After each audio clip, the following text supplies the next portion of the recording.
To Build a Fire by Jack London. On a cold and gray winter morning, a man named Jack set out on a journey. He was traveling through the Yukon wilderness, a land covered in snow and ice. Jack's loyal companion, a big gray husky named Frost, trotted along by his side. Jack was heading to a camp where his friends were waiting for him. Day had broken cold and gray when Jack turned aside from the main Yukon trail and climbed a steep earth bank. He paused at the top, looking at his watch. "It's 9 o'clock, Frost. We need to keep moving," Jack said, patting the dog's head. "We have to reach the camp by evening." There was no sun, and the day seemed dark due to the absence of the sun. This fact did not worry Jack. He was used to the lack of sun and continued his journey. Jack flung a look back along the way he had come. The Yukon lay a mile wide and hidden under 3 feet of ice and snow. Jack did not think much of the cold, though it was 50 degrees below zero.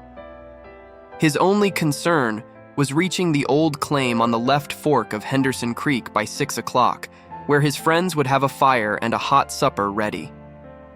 As they walked, Jack noticed the cold biting at his nose and cheeks. "Stay close, Frost," Jack said. "This cold is something else, isn't it?" At Jack's heels trotted Frost, who was more aware of the danger than Jack. Frost's instinct told it the journey was perilous. The frozen moisture from Frost's breath had settled on its fur in a fine powder of frost.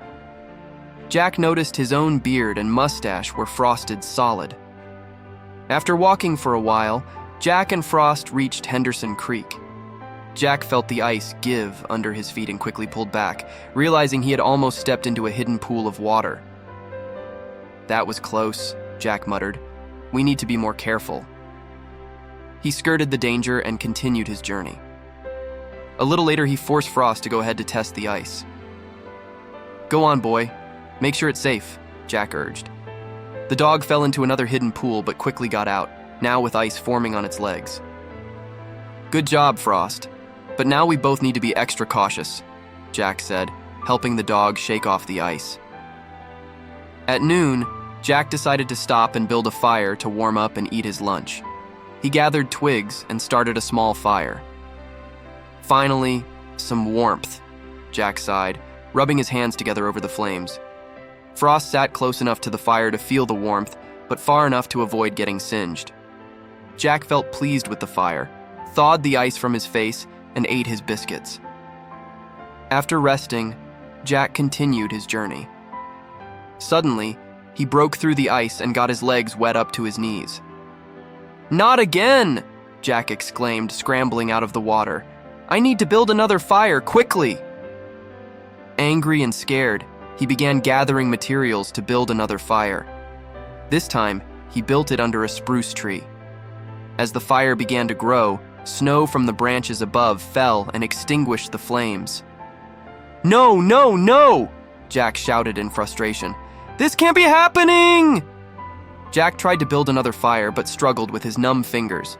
He dropped his matches in the snow and after many attempts managed to light them all at once, burning his hands but keeping the fire alive. "Come on, fire. Stay alive," Jack pleaded. However, the fire went out again. Jack realized he couldn't survive without it. In a final attempt to save himself, he tried to kill Frost to use its body for warmth, but he couldn't manage with his frozen hands. "Frost, I need you, but I can't do it," Jack whispered, tears freezing on his cheeks. Ultimately, Jack accepted his fate, sat down, and succumbed to the cold. Frost, sensing Jack's death, eventually trotted off to find help. The story of Jack and Frost teaches us the importance of respecting nature and recognizing our limitations. Jack's overconfidence and lack of preparedness led to his downfall. It reminds us to always heed warnings and trust our instincts, as Frost did. In the end, the wilderness is indifferent to human struggle, and survival depends on our ability to adapt and make wise decisions. The end.